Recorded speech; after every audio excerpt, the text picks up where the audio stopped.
أهلا يا جماعة. فيلم النهاردة قصة مختلفة وحساسة شوية عن الحب اللي بيجي في وقت غلط والمشاعر اللي بتتولد فجأة وما نعرفش نهرب منها. حكاية مدرس فن محبوب وطالبة هادية بتعيش الوحدة وماضي قديم لسه مأثر في الحاضر. فيلم مليان صراع بين القلب والعقل، الذكريات والحقيقة، وبيورينا إن بعض العلاقات لازم تستنى حتى لو الوجع كان كبير. يلا بينا نبدأ. بتبدأ القصة مع بطلتنا يو، بنت خجولة تدرس بالثانوية. كانت معجبة بمدرسها تاكورو اللي كان محبوب جدا وسط الطلبة عشان شكله الحلو. يو كانت انطوائية وملهاش صحاب، وكمان مش مشتركة في أي نشاط مدرسي لأنها ما عندهاش هوايات. وهي واقفة قدام لوحة، تاكورو يقف جنبها ويقول لها إنه هو اللي رسمها، ويقترح عليها تنضم لنادي الرسم لو حابة.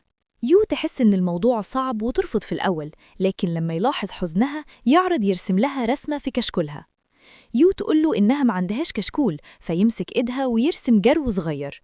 الحركة دي تخلي قلب يو يدق بسرعة لأول مرة في حياتها. بعد كده القصة ترجع للماضي وبتورينا تاكورو وهو طالب في فصل، والمدرسة يومو مش قادرة تسيطر على الطلبة فتقفل الحصة وتمشي. تاكورو يروح يسلم الواجب، ولما يومو تسيب الأوضة يلاحظ إنها نسيت كشكولها. الفضول يغلبه ويفتحه ويتفاجئ إنها كاتبة عن حب من طرف واحد وصعوبة الاعتراف بالمشاعر. الغريب إن تاكورو يحس بإحساس غريب ناحيتها.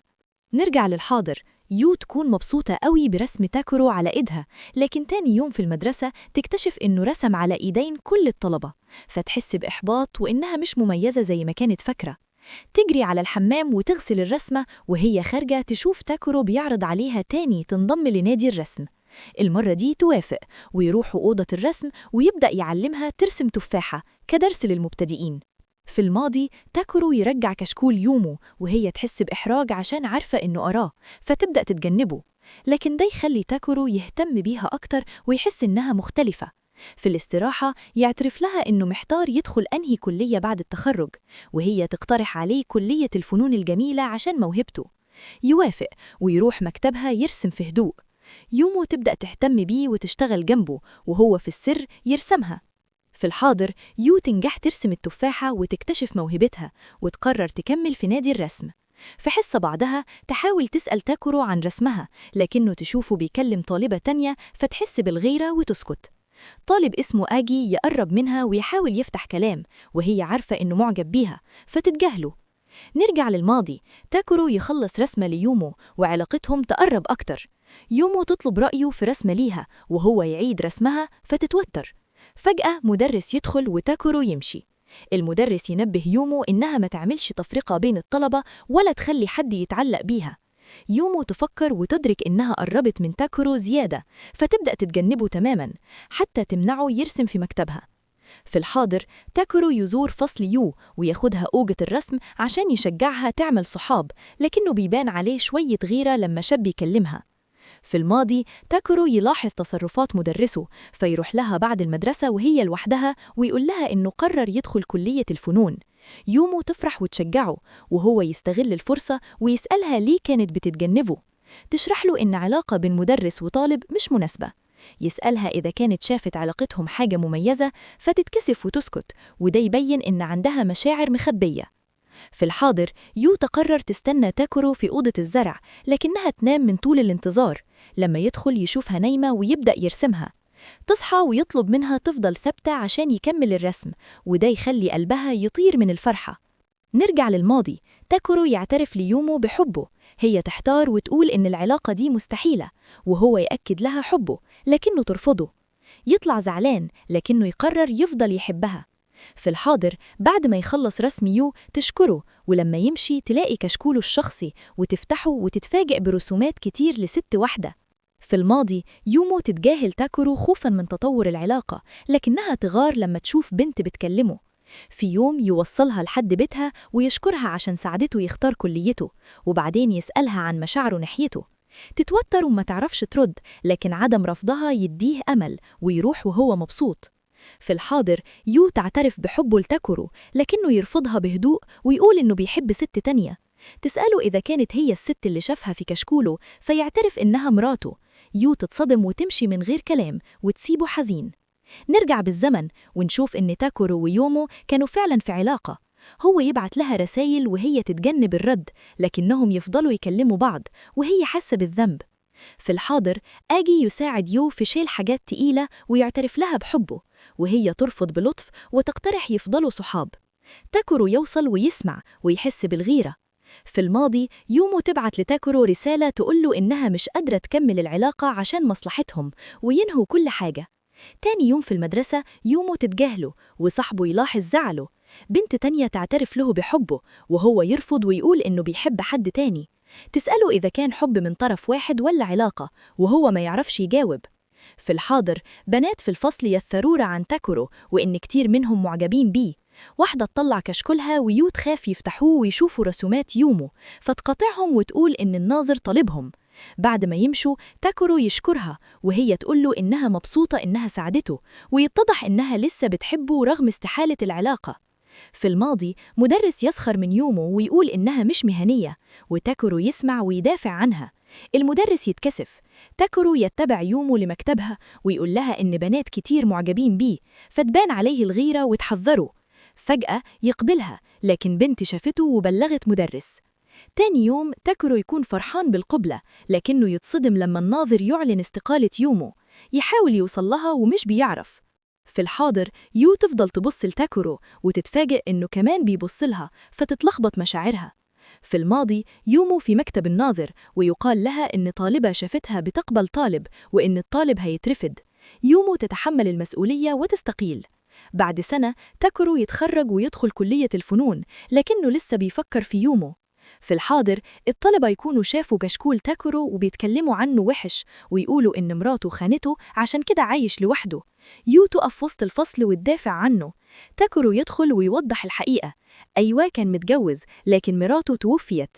يو تتصدم، وبعد الحصة تروح له وتحط إيدها على كتفه وتعتذر له وتطمنه إن كل حاجة هتبقى تمام. قلب تاكورو يدق بسرعة وهو مبسوط إنها قريبة منه.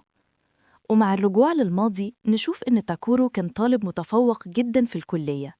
في نفس الوقت يومو بقت شغالة في دار نشر، وأخيراً قدرت تطلع أول كتاب ليها، وكان فيه رسمة القطة اللي تاكورو كان رسمها لها زمان. تاكورو وهو في المكتبة يقع في إيده كتاب باسم يوميكو، ولما يفتحه يلاقي جواه القطة اللي هو رسمها، فيفهم فوراً إن الكتاب بتاعها. يحاول يتواصل مع دار النشر عشان يوصل لها، لكنهم يرفضوا يدوا أي معلومات عنها. نرجع للحاضر. تاكورو يعلن للطلبة عن رحلة مدرسية تاني يوم، ويطلب من طلبة نادي الرسم يجهزوا لوحات ومعلومات عن المكان اللي هيروحوه. يو تسهر طول الليل بتحضر حاجة على أمل إنها تعجبه في الرحلة. تاكورو يمدح شغلها ويقول إنه عجبه قوي، فتفرح جدا، لكن فجأة تحس بدوخة عشان السهر. نرجع للماضي. نشوف تاكورو بيجري على مقر دار النشر ويشوف يومو خارجة مع واحدة صاحبتها، لكنها ما تاخدش بالها منه. يتصدم ومش قادر ينادي عليها. تاني يوم يقرب منها تاني ويشوفها المرة دي مع راجل تاني. ينادي عليها فتتفاجئ قوي لما تشوفه. يقعدوا مع بعض في كافيه وتاكورو يلاحظ فوراً الدبلة في إيدها. قبل ما يقول أي حاجة يتكلموا كلام عادي، ويعرف إنها سابت شغلها عشان تضمن مستقبله. بعد ما يمشوا من الكافيه هي ترجع بيتها وتسيبه هو محبط ومتوتر. في الحاضر يو تحس إنها تعبانة قوي وفجأة تقع، وتاكورو يلحقها قبل ما تقع على الأرض. تشكره على اهتمامه وخوفه عليها، لكن بعض زمايلها يبدأوا يشككوا في علاقتهم، وده يخليها تتوتر. بسرعة تقول لهم إنه مجرد مدرسها وبس، وكمان تدعي إنها مرتبطة أصلاً. لحسن حظ يو آجي كان جنبها ووضح للطلبة إنه حبيبها. في نفس الوقت تاكورو يكون سامع الكلام ده كله ويحس بالغيرة، ومش عارف إذا اللي اتقال حقيقي ولا لأ. في اللحظة دي يبدأ أخيراً يعترف لنفسه بمشاعره الحقيقية ناحية يو. في فلاش باك تاكورو يحكي لصاحبه المقرب إنه شاف يومو مع راجل تاني، ومش عارف إذا كان جوزها ولا خطيبها، ويقسم إنه مش هيستسلم لو طلع مش جوزها.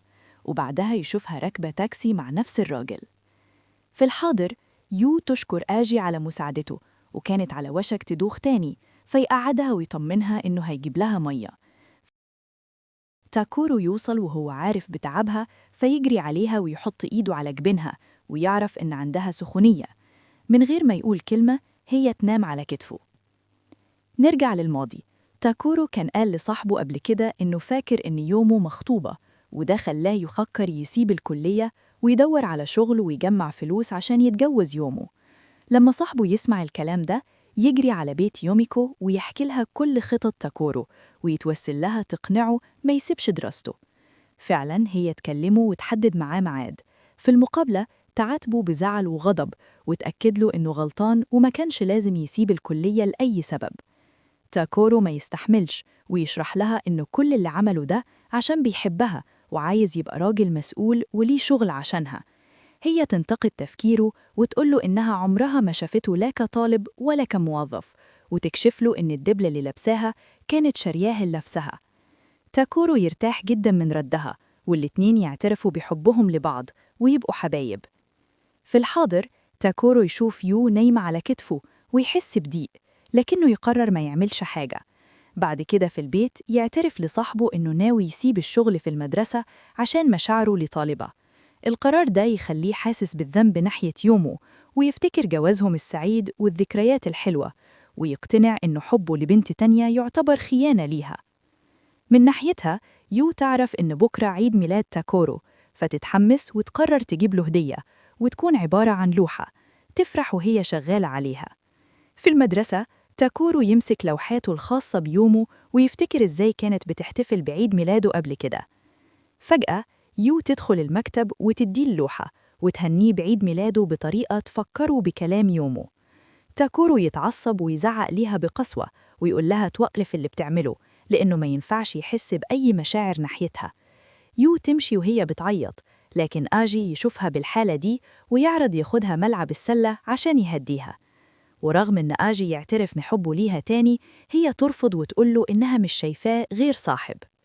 في بيت تاكورو يقول لصاحبه إنه مصمم يستقيل. صاحبه يقوله إنه حتى لو حاول مش هيعرف يتجاهل مشاعره الحقيقية ناحية يو. تاكورو يحتار ويتلخبط بين حبه ليو وذكرياته مع يومو. من شدة غضبه يمسك اللوحة اللي كان عاملها ليومو ويمزقها. في آخر فلاش باك نشوف تاكورو وصديقة يومو في البيت مستنيينها على العشاء، لكن تاكورو يوصله تليفون يخبره إن مراته ماتت في حادث ولازم يروح يتعرف عليها. يجروا على المكان، ولما صاحبتها تشوف وشها تقع من الصدمة. تاكورو رغم ذهوله ما يقدرش يعيط ويعيش في حزن من غير دموع. في الحاضر في المكتب نشوفه بيقدم استقالته. لما يو تعرف تجري على مكتبه وتلاقي صورة مراته متقطعة، تحس بالذنب وتجري تدور عليه. تتوسله ما يسيبش الشغل وتوعده إنها هتبعد عنه. فجأة يطلب منها يخرجوا يتعشوا سوا.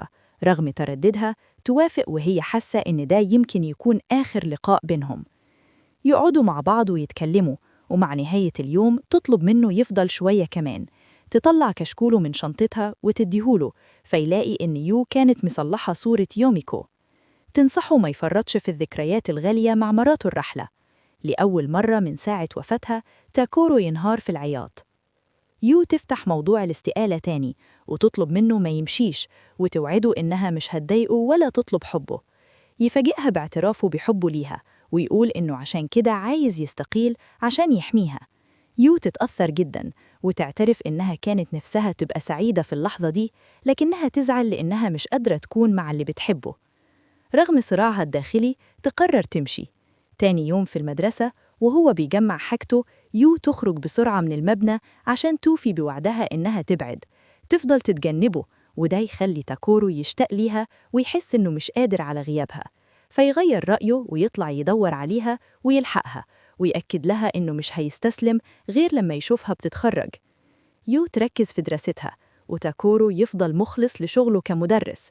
في يوم التخرج تشكره على كل اللي عمله ليها، وتوفي بوعدها إنها ما تجيبش سيرة حبهم عشان ما توجعوش، وتمشي بهدوء. بعد كده نشوف تاكورو في بيته بيفتكر مراته الرحلة، ويتخيل إنها واقفة قدامه. في الرؤية دي تطمنه بحبها ليه، وتعترف بحبه الصادق، وتشجعه يكمل حياته ويدور على حبه الحقيقي. تاكورو يعيط بحزن وهو مش قادر يتقبل فراقها. في آخر مشهد نشوف تاكورو بيلاحظ إنه رباط الجزمة محلول، فينحني يربطه. وفي اللحظة دي يو تعدي قدامه، يتبادلوا الابتسامة ويقربوا من بعض بخطوات هادية. وبكده تنتهي حكاية تاكورو ويو، حكاية حب اتولدت في سكوت وتعذبت بين الصح والغلط وبين الذكريات والواقع. كل واحد فيهم اتعلم إن الحب مش دايماً بيبقى اختيار، لكن الاستمرار هو القرار الأصعب. هل القدر هيجمعهم من جديد بعد كل اللي فات، ولا الذكريات هتفضل أقوى من أي بداية جديدة؟ لو عجبكم الملخص ما تنسوش تعملوا لايك وتشتركوا في القناة وتكتبوا رأيكم في الكومنتات، واستنوني في قصة جديدة. سلام.